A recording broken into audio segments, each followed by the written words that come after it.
नमस्ते दोस्तों, स्वागत है आपका मेरी नई कहानी में। मेरी शादी होके 1 साल हो गया है। हम दोनों बहुत ही खुश हैं। वैसे तो हम रहते हैं दिल्ली में और मेरा ससुराल मुंबई में है। इतना दूर। मेरे हस्बैंड का काम दिल्ली में है। बस 1 साल और फिर हम मुंबई हमेशा के लिए शिफ्ट हो जाएंगे। जब भी मेरी शादी को 1.5 साल हुआ तब मैं भी प्रेग्नेंट हो गई। फिर और 6 महीने के बाद बोला डॉक्टर ने ट्रैवल करने के लिए। फिर 6 महीने रख के फिर हम दोनों गए ससुराल में और मेरे पतिदेव जी। पूरी कहानी ज़रूर सुनना, लाइक शेयर एंड सब्सक्राइब भी ज़रूर करना। साथ गए, फिर क्या हमारा अच्छे से स्वागत हुआ, स्पेशली मेरा घर वालों ने, और एक बेबी शॉवर की पार्टी भी रखी थी। मेरे सास हैं, मेरे ससुर जी हैं, मेरे देवर भी हैं पर उनकी शादी नहीं हुई है। ननद और दामाद जी भी हैं जो हमारे साथ ही रहते हैं, थोड़ा बहुत बिजनेस संभालते हैं, हमारे घर पे ही रहते हैं। पार्टी होने के बाद सब जने गए अपने अपने रूम में सोने के लिए। सुबह उठते ही मेरे पतिदेव और मेरे ससुर जी दोनों साथ में बैठे थे, तो ससुर जी ने मेरे पतिदेव को बोला अपनी पत्नी के का ही ख्याल रखना, उसका ही ध्यान देना, किधर और किधर मत देखना। वो बोल के ही फिर शॉप के लिए वो चले गए। और रात को जब ये आए तो ये बोलने गए पापा जी को खाना खाने के लिए, पर मेरे ससुर जी को अटैक आया था। वो नीचे गिरे पड़े थे। फिर क्या, वो नहीं बचे।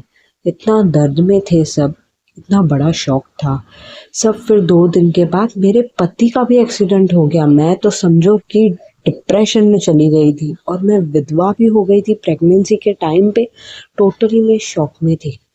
रात को एक सब दिन होने के बाद रात को मैं जब सोने गई तब मेरे बाद में रूम में आए थे दामाद जी। दामाद जी ने मुझे पीछे से हक किया। मैंने बोला ये क्या कर रहे हो?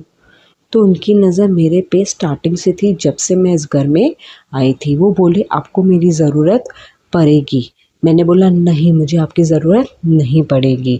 मैंने सासू माँ को सब बताया सुबह उठते ही।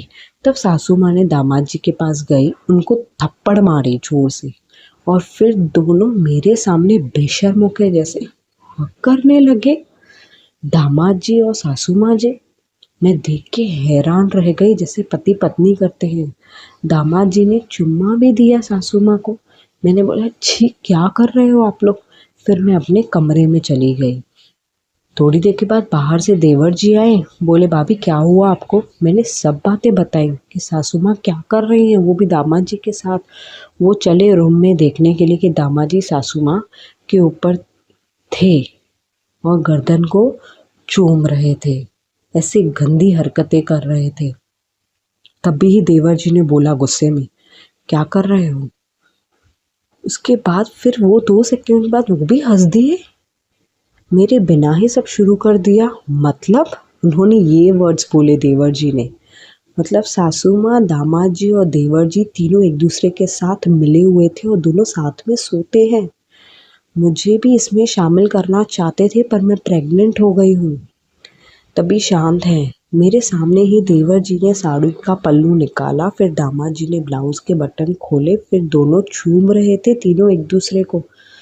एक तो मैं बाहर भी नहीं जा सकती थी, इन्होंने लॉक करके कीज अपने पास रखी थी। मुझे सबका सब इनका ये सब गंदा घिनौना काम देखना पड़ा था। मुझे जाने नहीं दे रहे थे ये लोग।